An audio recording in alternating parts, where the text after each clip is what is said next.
నవనీత పేరుకు తగ్గట్టుగానే అందమైన అమ్మాయి. అందుకు తగిన అభినయం. అప్పుడు నేను డిగ్రీ ఫస్ట్ ఇయర్ చదువుతున్నాను. నాకెప్పుడు ఇలా అనిపించలేదు. ఒక అమ్మాయిని చూసి చూడగానే ప్రేమలో పడిపోతానని. ఇది ఆకర్షణ లేక నేను నిజంగానే ప్రేమిస్తున్నానా అని తెలుసుకోవడానికి నాకు చాలానే సమయం పట్టింది. కాలేజీలో దసరా సెలవులు ఇచ్చారు. ఎప్పట్లాగే అమ్మమ్మ వాళ్ళ ఊరు వెళ్ళి సరదాగా గడపాలని అనుకున్నాను. కానీ ప్రతిరోజు ఒక యుగంలా అనిపించింది నవనీతను చూడక.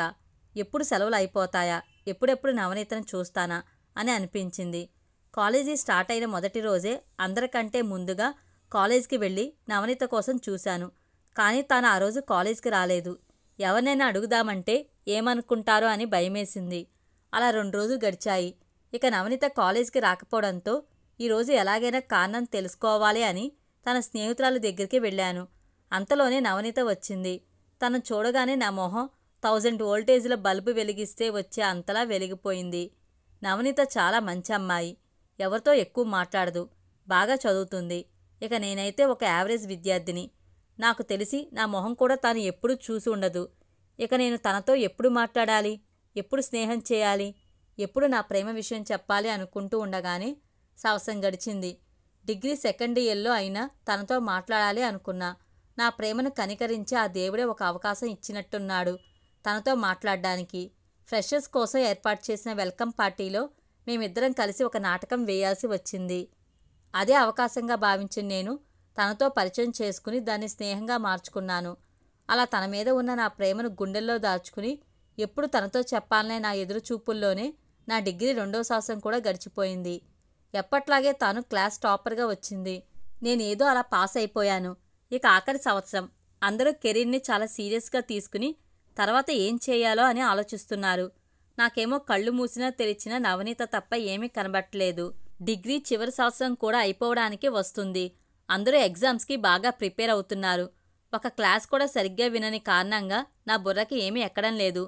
ఇప్పుడు నవనీతకి నా మనసులో మాట చెప్పకపోతే ఇక ఎప్పటికీ చెప్పలేనేమో అనిపించింది.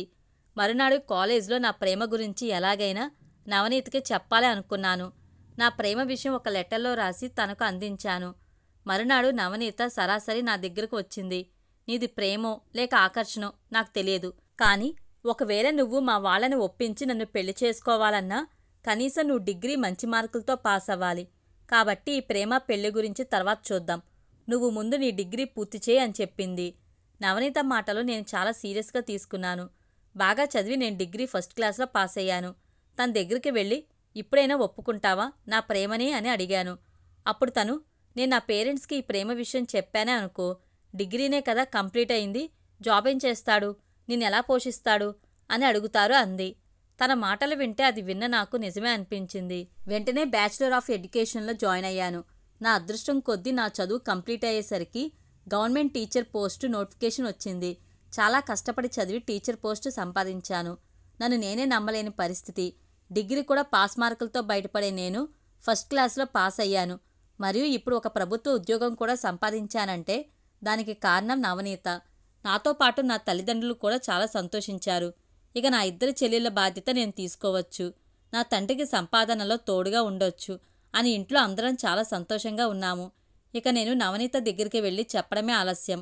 నవనీత, నువ్వు చెప్పినట్టుగానే మంచి ఉద్యోగం సంపాదించాను. మా ఇంట్లో కూడా చాలా సంతోషంగా ఉన్నారు. ఈ సమయంలో నువ్వు నా ప్రేమను అంగీకరిస్తే నేను మీ వాళ్లతో మాట్లాడి మన పెళ్లికి ఒప్పిస్తాను అని చెప్పాను.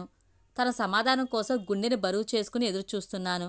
కాసేపు మౌనం తర్వాత, చూడు ఆనంద్, నేను చెప్పేది జాగ్రత్తగా విను. నన్ను అర్థం చేసుకోవడానికి ప్రయత్నించు. మా ఇంట్లో ఈ ప్రేమ పెళ్ళంటే ఒప్పుకోరు. నేను నా తల్లిదండ్రుల్ని బాధ పెట్టలేను. నీకు నేను అలా చెప్తూ వచ్చినందుకు కూడా కారణం ఉంది. ఆ కారణం మా అన్నయ్య. తనంటే ఇంట్లో అందరికీ ప్రాణం.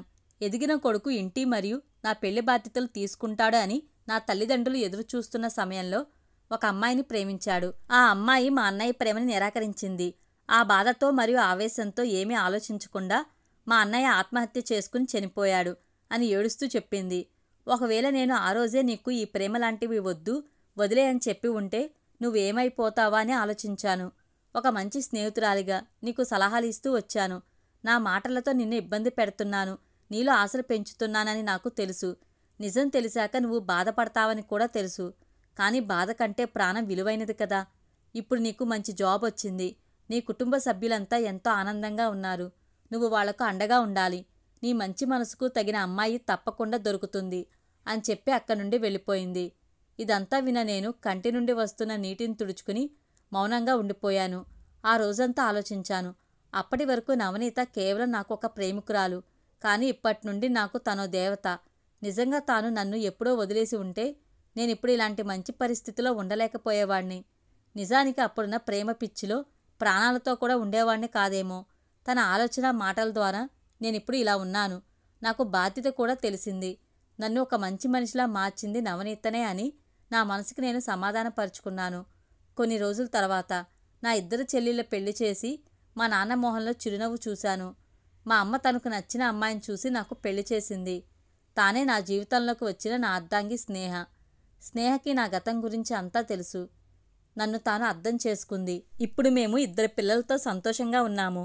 నా జీవితం ఇప్పుడు ఇలా సంతోషంగా ఉంది అంటే అందుకు కారణం 2 దేవతలు.